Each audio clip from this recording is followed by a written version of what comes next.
কৃষ্ণ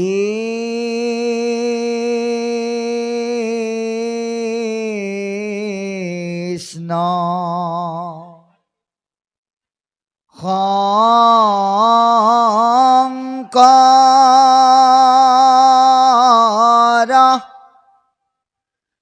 গুরু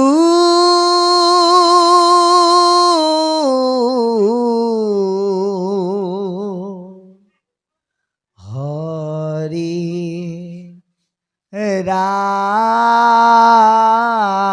রাম রাম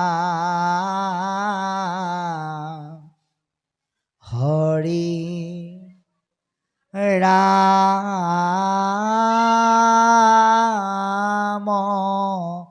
রাম ওম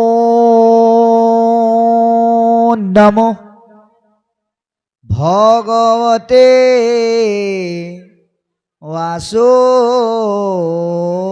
বাসুদেবায়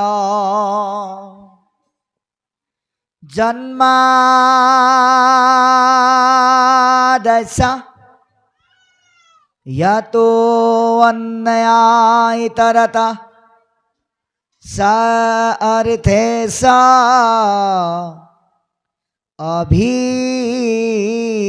अभिज्ञशरत् तेने ब्रह्मा हृदय कवये मुह्यन्ति असुरय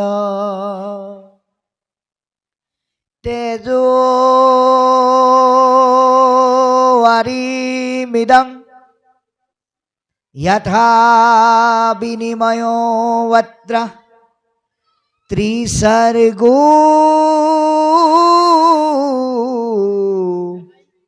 अमृषा धन्नासेन सदत् निरस्ताकुहकं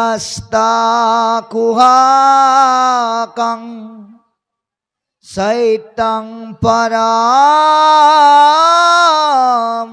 धीमहि धर्मो पृज्जिता कैटभो वत्र परमुनिर्मात् शरणं सतं वेदं वास्तवमत्र वस्तु शिवादं त्रापत्रा उन्मूलनं श्रीमद् भागवत महामुनिकृते किंबा पराय ऋषरा सद्यो हीरवर्धते यात्रा कृतिभिः शुश्रूषुभिः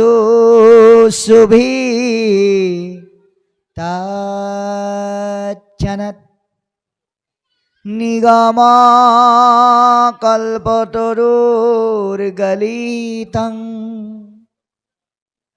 फलं सुकामुखद्रमृतं द्रवा संयुतं प्रियता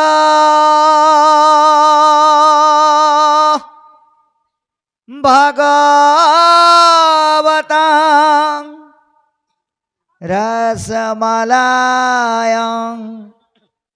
मोहुरसिका भुवि भावुका हरि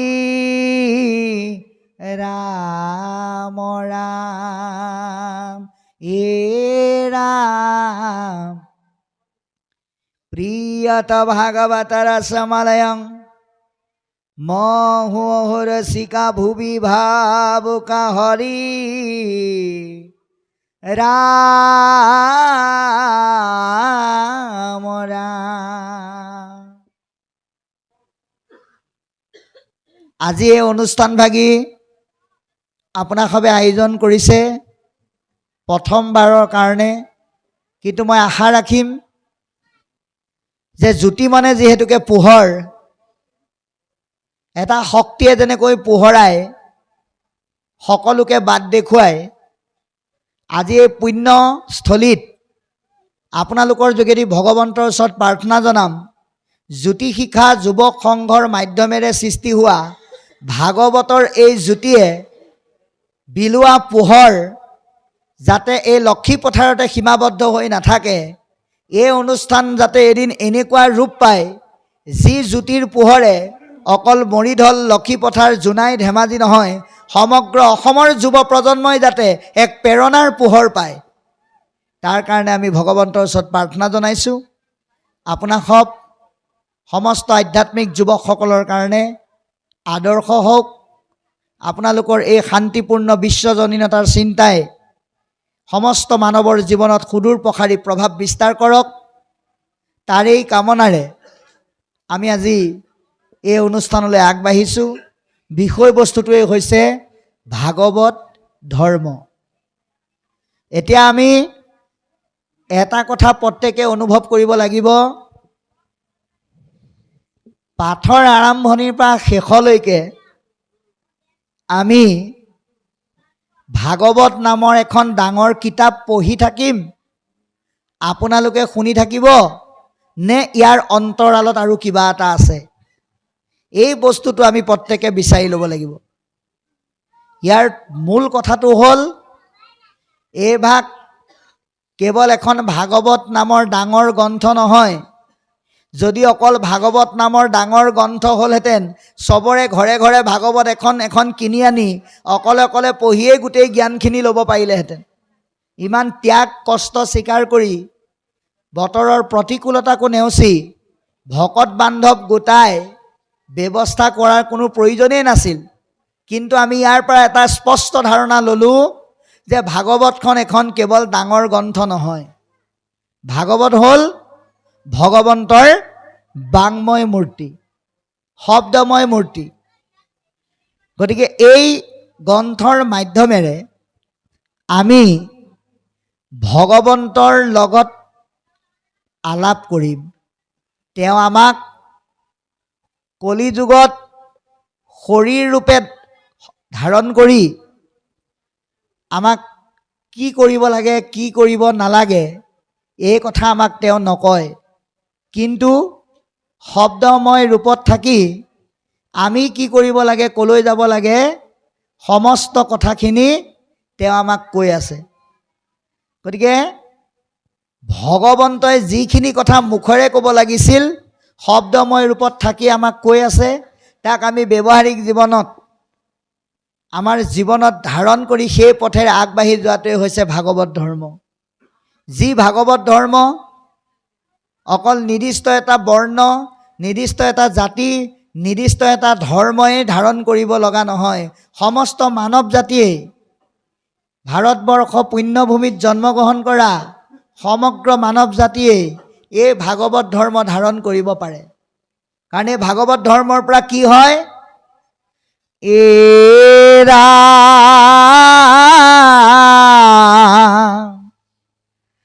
চাৰি বেদ ৰামায়ণ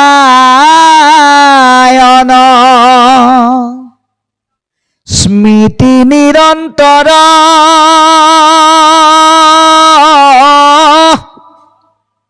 এই দুই শাস্ত্ৰ জানা ব্ৰাহ্মণ জনৰ। চাৰি বেদ 14 শাস্ত্ৰৰ জ্ঞান জনাসকলক ব্ৰহ্মজ্ঞানী বুলি কৈছে। কিন্তু এৰামে কচক্ষু নথাকিলে কণা বুলি কয়, দুই চক্ষু নথাকিলে অন্ধ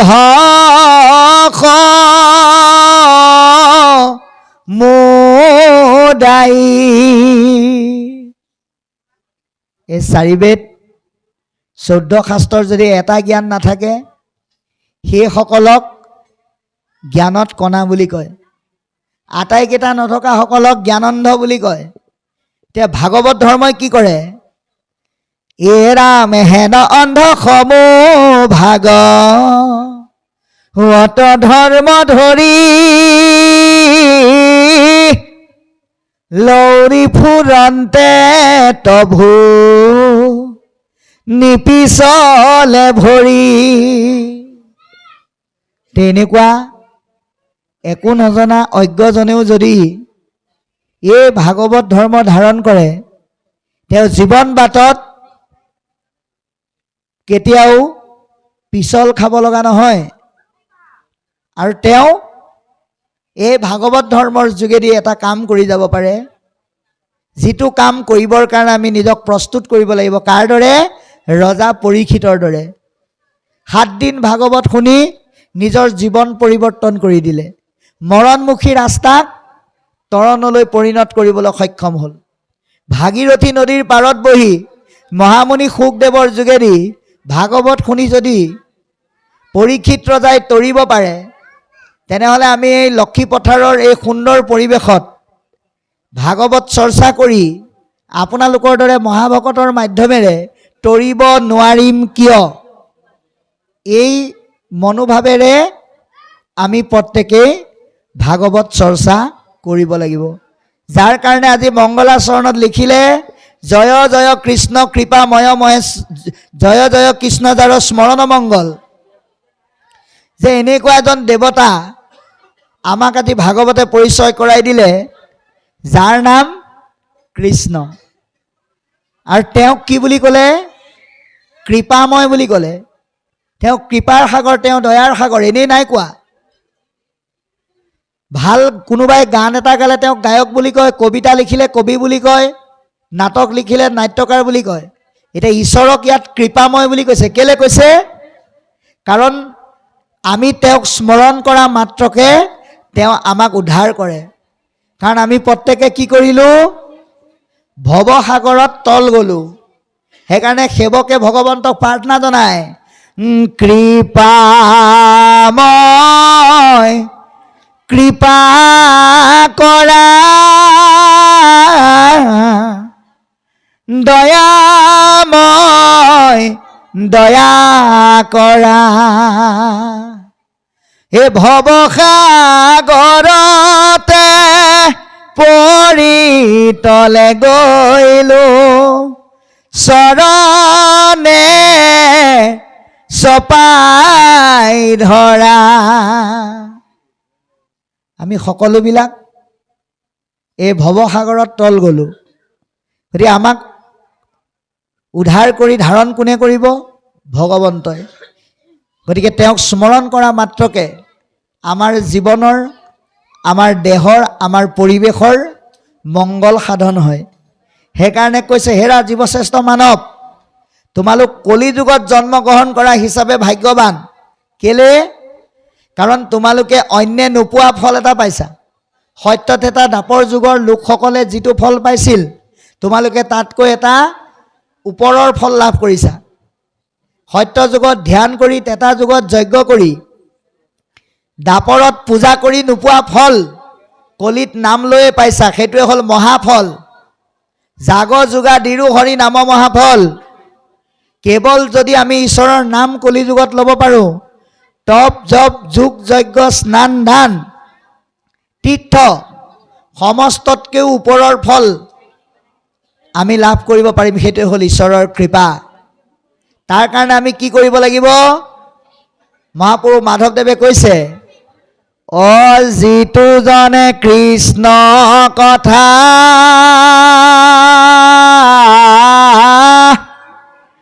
বিচাৰে সময়ে মনে,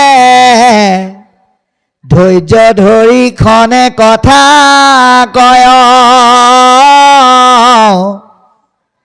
যত তীৰ্থ স্নান দান দেৱ পিতৃ যজ্ঞ জাগ, যোগাদিৰো ফল কপা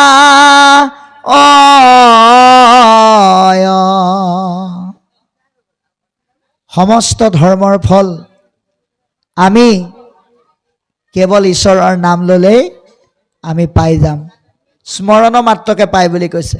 কিন্তু কেনেকৈ কৰিব লাগিব ইয়াৰ পিছৰ পদে ক'লে, হেনয় পৰমানন্দ মাধৱক নিতে। ঈশ্বৰৰ যোগেদি পোৱা কলিযুগত লাভ কৰা ফলটো যে মহাফল বুলি ক'লে, কেলে ক'লে? কাৰণ ঈশ্বৰৰ নাম ল'লে আমি এটা বস্তু পাওঁ, সেইটোৱে হ'ল আনন্দ। ঈশ্বৰৰ পৰা এই আনন্দ প্ৰবাহিত হৈছে, হেতুকে ইয়াক পৰম আনন্দ বুলি কৈছে। পৰম শক্তিৰ পৰা প্ৰবাহিত হৈছে।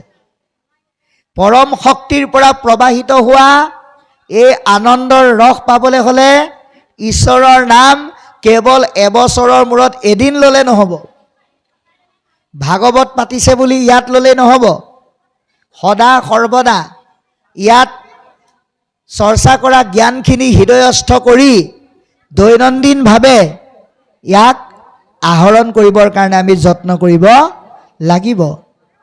এক চিতে বুলি কৈছে, অন্য ফালে চিন্তা নকৰাকৈ আমি কৃষ্ণৰ নাম চৰ্চা কৰাৰ অভ্যাস কৰিব লাগিব। কিয়? কাৰণ এয়া অমৃত। কৃষ্ণ কথা অমৃতক পিও সাৱধানে। আমি কোনোবা ল'ৰা এটা যেতিয়া ৰাতি বিয়লি সন্ধিয়া আবেলি ঘৰৰ পৰা ওলাই যায়, মাকে বাপেকে ইষ্টমিত্ৰই কি বুলি কয়? বোপায়ো লাহে লাহে চলাবি। তাৰ বিপৰীতে যদি সি কয় যে জোৰতকৈ চলালেনো কি হ'ব? বোলে জোৰতকৈ চলালে এক্সিডেণ্ট হ'ব, এক্সিডেণ্ট হ'লে পৰিবি, পৰিলেই মৰিবি, সেইকাৰণে লাহে লাহে চলাবি, সাৱধান কৰি দিয়ে। এতিয়া আমাকো ভগৱন্তই এই মনুষ্যৰূপী দেহটো কৃষ্ণ নামৰ মাধ্যমেৰে চলাবলৈ আহ্বান জনাইছে। কৃষ্ণ নামৰ মাধ্যমেৰে চলালে আমি কেতিয়াও জীৱনত পিছল খোৱাৰ ভয় নাথাকে। আৰু সাৱধানে চলাবলৈ কৈছে, যাতে ভগৱন্তই আমাক পুৰস্কাৰ হিচাপে দিয়া দুখন কাণ, এখন কাণেদি কৃষ্ণ কথা সোমাই যাতে এখন কাণৰ ফুটাইদি ওলাই নাযায়, সেই সাৱধানটো অৱলম্বন কৰিব লাগিব। এতিয়া আমাৰ গণ্ডগোলবিলাক কি হয়? আপোনাক ভগৱন্তই কৃষ্ণৰ নাম কাণৰ ফুটাইদি সোমোৱাই ভৰাই থবৰ কাৰণে এখন মোনা দিছে। মোনাটোৰ নাম হ'ল হৃদয়। হৃদয় নামৰ মোনাটোত যদি আপুনি যদি নাপাতিবলগীয়া কথা পাতি পেলাই ভৰ্তি কৰি থৈ দিয়ে, তেতিয়াহ'লে দুখন কাণ থকাৰ পিছতো ভাগৱতৰ কথা এখন কাণে সোমাই এখন কাণে ওলাই যাব। পিছত আকৌ কি বুলি কয়? ইমান দিনে ৰাতিয়ে ভাগৱত শুনিয়ে আছোঁ, আমাৰ মনতেই নৰয়। কেনেকৈ ৰ'ব? মোনা খালীয়ে কৰা নাই। গতিকে হৃদয় নামৰ মোনাটো খালী কৰি ৰাখক, যাতে ভাগৱতৰ ৰস সুন্দৰকৈ ভৰাই ল'ব পাৰে। সেইটোৱে হ'ল সাৱধানতা। কৰিও যতন যাবে নতুচাৰে প্ৰাণে। মৰাৰ পিছত ঈশ্বৰৰ নাম ল'ব কোনেও নোৱাৰে। গতিকে জীয়াই থাকোঁতেই, সুস্থ হৈ থাকোঁতেই আমি ভগৱন্তৰ নাম লোৱাৰ অভ্যাস কৰিব লাগিব। কোনে? ঘোৰ কলি যুগে মলমতি মনুষ্যৰ। আপোনালোকে চাব, 4টা যুগ আছে। সত্যত এটা দাপৰ কলি, কিন্তু ইয়াত বাকীকেইটা যুগৰ ক্ষেত্ৰত এই ঘোৰ শব্দটো কিন্তু প্ৰয়োগ কৰা নাই। ঘোৰ শব্দটো প্ৰয়োগ কৰিছে কলিৰ ক্ষেত্ৰত। কেলে? কাৰণ নঘটিবলগীয়া বেয়া ঘটনাবিলাক কলি যুগতেই ঘটে। এয়া ইমানেই ভয়াৱহ যুগ, নিজৰ ক্ষুদ্ৰ স্বাৰ্থৰ কাৰণে আপোনজনক হত্যা কৰি গাঁতত পুতি থবলৈও কুণ্ঠাবোধ নকৰে। এয়া ইমানেই ভয়াৱহ যুগ, নিজৰ অসৎ চৰিতাৰ্থ কৰি নিষিদ্ধ হোৱা কৰ্মকো সিদ্ধি কৰি মানুহে বৃথাভাৱে সময় অতিবাহিত কৰি নষ্ট পথেৰে গতি কৰে। সেইকাৰণে এয়া ঘোৰ কলি যুগ। আৰু এই কলিৰ লেতেৰাবিলাকে আমাৰ মনটো লেতেৰা কৰি পেলায়। হৰি নামৰ বাহিৰে, ভকতিৰ বাহিৰে এই মনটো ধুব পৰা আৰু দ্বিতীয় ব্যৱস্থা নাই। কাৰণ কলিৰ বীজাণুবিলাক ক'ত থাকে? শৰীৰত আছে কলি কৃত যত দুখ। কলিৰ বীজাণু আহিব পৰা উৎসবিলাক বোলে শৰীৰতে আছে। মনে বেয়া কথা ভাবে, মুখে বেয়া কথা কয়, চকুৱে বেয়া বস্তু চায়, কাণে বেয়া কথা শুনে, হাতে বেয়া কৰ্ম কৰে, ভৰি বেয়া ঠাইলৈ যায়, এয়া হৈছে কলি ভাৱনা। তাক নোহোৱা কৰাৰ একমাত্ৰ উপায় হৈছে হৰিভক্তি। হৰিনাম ঘোষণা কৰি শ্ৰদ্ধাশীলভাৱে ভক্তিৰ ফালে গতি কৰাজনক কলিৰ বীজাণুৱে কেতিয়াও আক্ৰান্ত কৰিব নোৱাৰে। গতিকে কৃষ্ণৰ চৰণে কৰি অশেষ প্ৰণতি, ভগৱন্তৰ চৰণত অশেষভাৱে কাতৰস্থভাৱে প্ৰণিপাত জনাই নিজকে কৃষ্ণৰ দাস হিচাপে পৰিচয় দি গুৰুজনাই এই কথাখিনি অৱতাৰণা কৰিছে।